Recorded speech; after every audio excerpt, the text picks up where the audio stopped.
भक्ति योगी हैं, और भक्ति योगी से श्रेष्ठ जो है वो ज्ञान योगी है। और जो ज्ञान में रत है ना, वो मेरा ही स्वरूप है। लेकिन जो कर्म मार्ग और भक्ति मार्ग से चलते हैं, उनके मार्ग में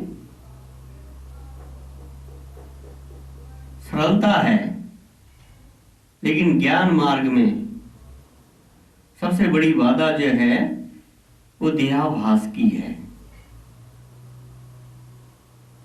ज्ञान मार्ग में देहाभास को छोड़ना पड़ता है। भक्ति मार्ग में वहां पर द्वैत रहता है, ज्ञान मार्ग में द्वैत नहीं रहता। जो ज्ञानी होता उसकी निष्ठा तभी जमती है जब वो एक आत्मा के सिवा और कुछ भी नहीं समझता। लेकिन भक्ति योग में जो है, भक्त और भगवान दो होते हैं। हमारे शास्त्रों में भक्ति करने के 9 तरीके बताए गए हैं, उसको नवदा भक्ति बोलते हैं। जैसे श्रवण, भगवान की लीलाओं का वर्णन सुनना, ये भी भक्ति है। जप करना, ये भी भक्ति है। पाद सेवन करना, यानी भगवान के चरणार बिंदु की पूजा करना, ये भी भक्ति है।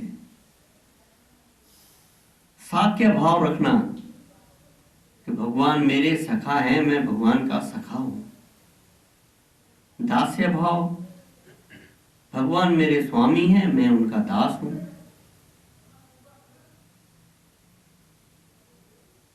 और भगवान ने तो गीता में यहां तक कह दिया कि हे अर्जुन,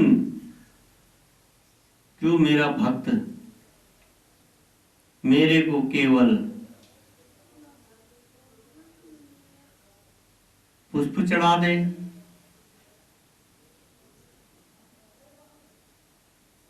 पत्र चढ़ा दे या जल अर्पण कर दे,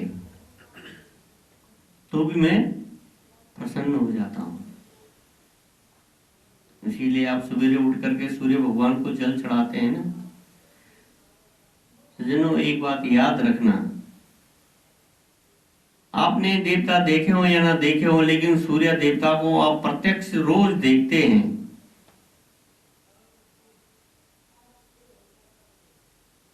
सूर्य देवता प्रत्यक्ष देवता हैं, दिखते हैं। और गंगा और धरती माता एक प्रत्यक्ष देवी है, ये प्रत्यक्ष दिखती है।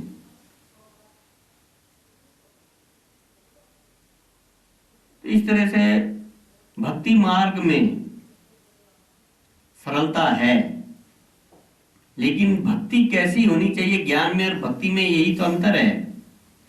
ज्ञान में केवल एक आत्मनिष्ठा। भक्ति मार्ग भी लगता तो सरल है, लेकिन ये भी बहुत कठिन है सज्जनों। भक्ति कैसी होनी चाहिए ना?